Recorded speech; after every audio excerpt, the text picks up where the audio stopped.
Halo teman-teman semua, perkenalkan saya Reni Septiana yang merupakan mahasiswi dari Universitas Amikom Yogyakarta. Jadi di channel kali ini saya mau wawancara yaitu tentang mengenai penerapan teknologi informasi dan komunikasi di studio MSI. Jadi di sini kita sudah bersama narasumber kita. Bisa perkenalan diri Bapak dulu. Oke, nama saya Eka Susanto. Saya di MSW sebagai Kepala Divisi Pengembangan Usaha atau yang sering disebut Business Development. Jadi, Business Development ini menciptakan produk-produk apa saja yang bisa dijual dan bisa dipasarkan dari MSV Studio ini. Bisa Bapak jelasin nggak MSI itu apa sih? MSV Studio itu sendiri adalah sebuah studio film khususnya animasi. Jadi, di sini kita memproduksi konten-konten atau film animasi baik 2D maupun 3D yang nanti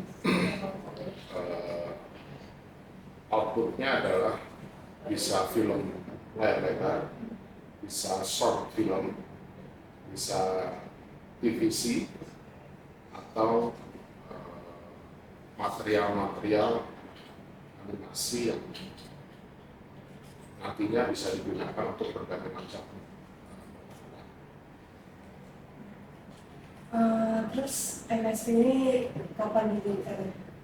MSV didirikan sebenarnya mungkin sudah sejak tahun 2002, tapi baru secara legal secara resmi itu baru pada tahun 2012. Terus fungsi dari MSV itu sendiri apa?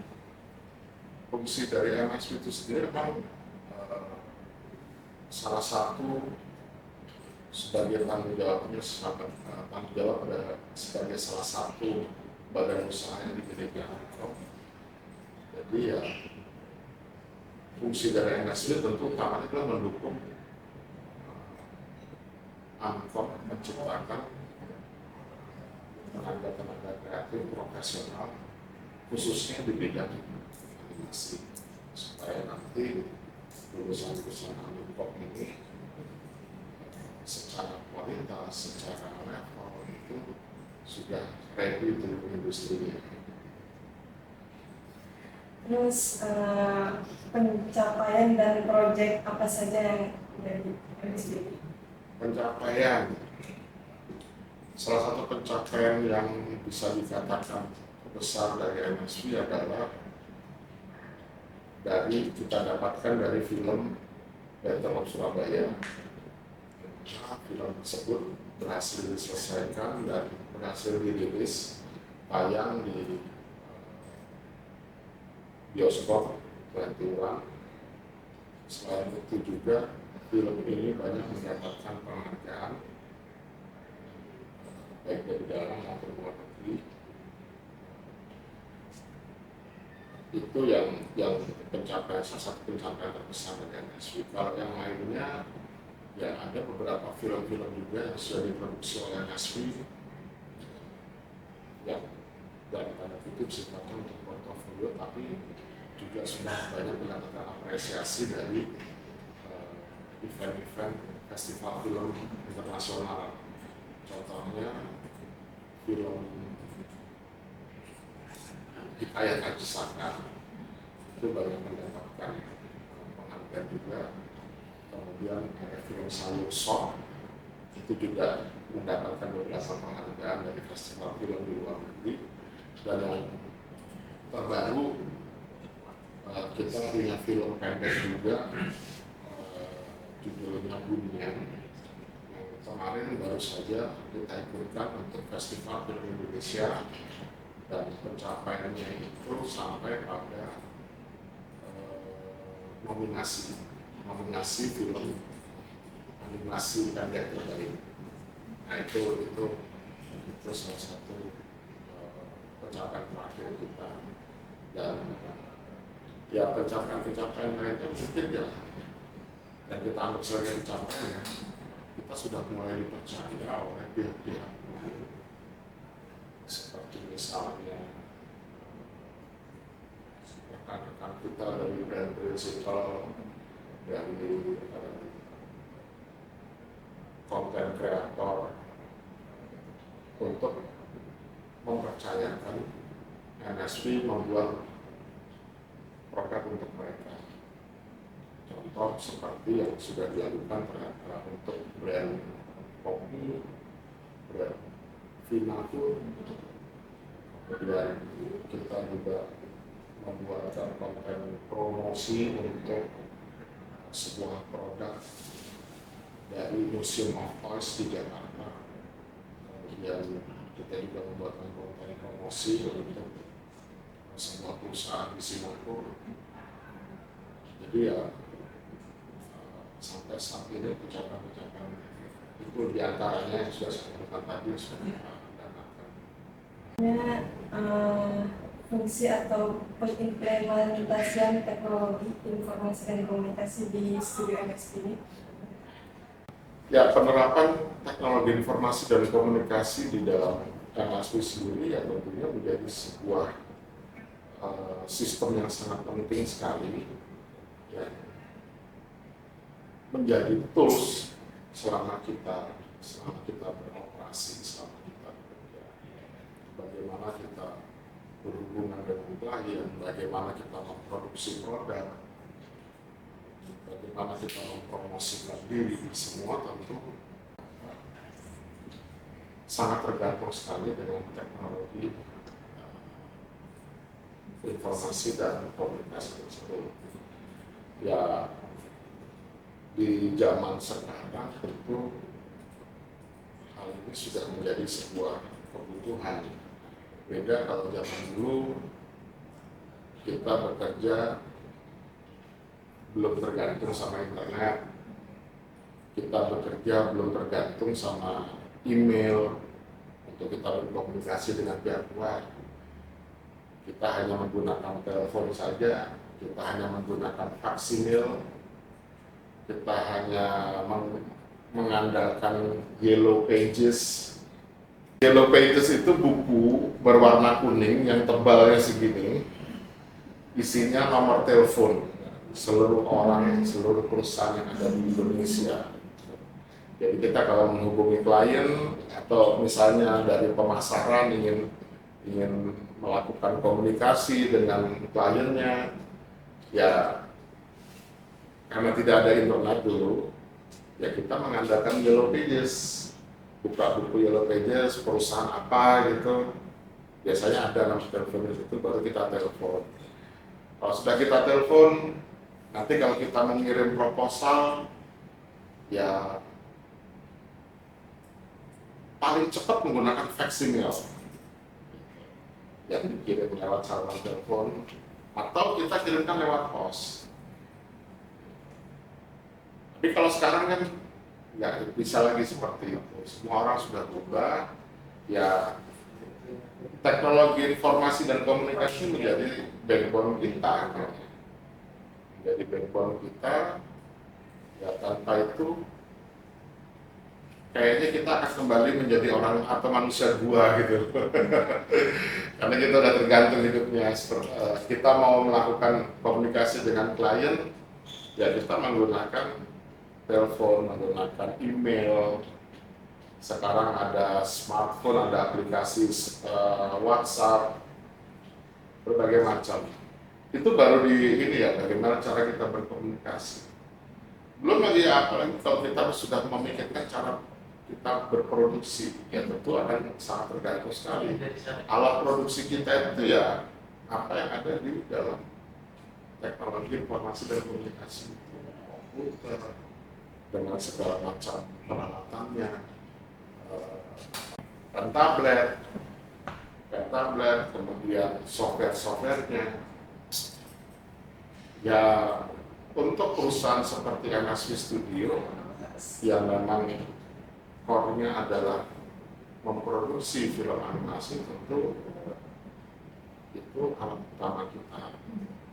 Jadi ya implementator dari seberapa jauh implementasinya ya bukan seberapa jauh lagi, tapi ya itulah backbone kita, ini alat utama kita bekerja. Tanpa ini ya sudah tidak akan sama. Terus selanjutnya apa manfaat yang dirasakan usai mengalami perkembangan TIK ini? Ya, jelas manfaatnya sangat besar sekali. Kita bicara soal efisiensi, efektivitas waktu itu pasti. Manfaat pertama yang kita bisa dapatkan adalah efisiensi dan efektivitas waktu. Kita nggak perlu menunggu lama untuk mendapatkan jawaban, kita tidak perlu merespon cukup lama. Dengan teknologi informasi dan komunikasi, semua bisa kita lakukan secara real time. Kita bisa mendekatkan yang jauh, kita bisa mengintenskan komunikasi menjadi lebih optimal lagi dengan teknologi informasi dan komunikasi. Jadi ya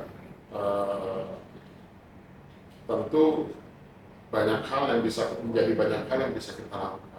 Dan terutama lagi kalau dalam produksi, banyak hal lagi yang bisa kita bisa pasarkan karena kemajuan teknologi itu. Contoh, dengan kemajuan teknologi informasi saja kita bisa membuat misalnya produksi animasi yang tadinya mungkin bisa dilakukan dalam waktu 2 bulan, 3 bulan, sekarang mungkin bisa jadi sebulan. Bagaimana kita berkomunikasi dengan orang-orang yang ada di dalam tim produksi itu menjadi lebih intens, pengawasan menjadi lebih efektif. Misalnya nih,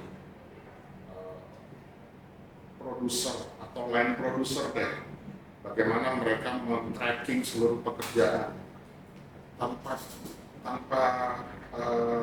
teknologi informasi tentu akan menjadi sangat sulit sekali.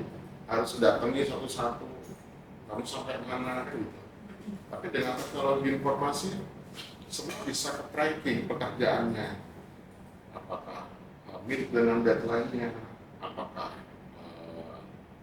overtime ataukah under, itu bisa dipantau semua kan. Jadi ya tentu dengan teknologi informasi semakin mempermudah, sehingga tujuan dari manajemen sendiri harapan bisa tercapai yang namanya efisiensi dan efektivitas itu tadi. Selanjutnya, mungkin pertanyaan terakhir, ada nggak kesulitan dalam beradaptasi dengan perkembangan teknologi informasi dan komunikasi? Kesulitan? Ya, yang namanya hambatan pasti ada, kesulitan pasti ada. Apalagi ketika ada perkembangan teknologi baru yang itu bisa merubah budaya kerja, yang bisa merubah alur kerja, yang bisa merubah kebiasaan tim, gitu ya. Itu yang mungkin akan menjadi sedikit hambatan. Bagaimana membuat akhirnya mereka bisa membiasakan diri bekerja dengan sistem yang baru. Yang namanya merubah habit, merubah kebiasaan itu kan bukan sesuatu yang mudah. Apalagi kalau misalnya tim sudah terbiasa, tim sudah menjadi sangat mahir sekali dengan sistem yang ada. Kemudian tiba-tiba ada sistem baru berubah, ya itu tentu memang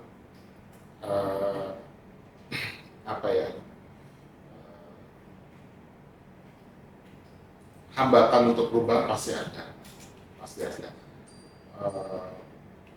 Di beberapa hal mungkin mudah, tapi di beberapa hal lainnya, apalagi yang itu menuntut perubahan yang lebih besar, itu akan menimbulkan efek, menimbulkan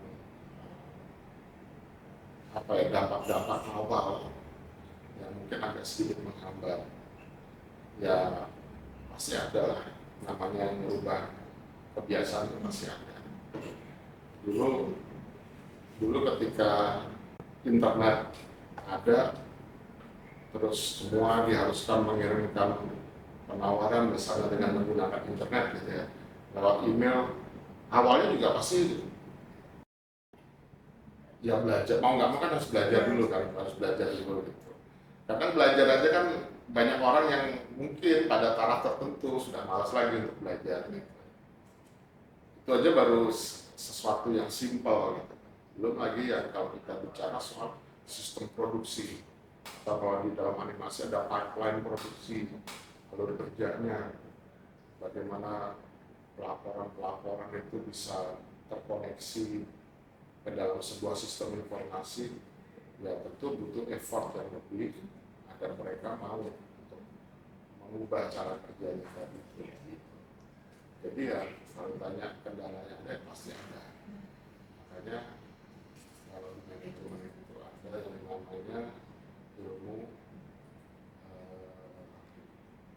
bagaimana mengatasi resistant to change. Jadi istilah yang tadi disampaikan itu sudah ada, resistant to change. Bagaimana orang penolakan terhadap perubahan itu terjadi dimanapun ya pasti.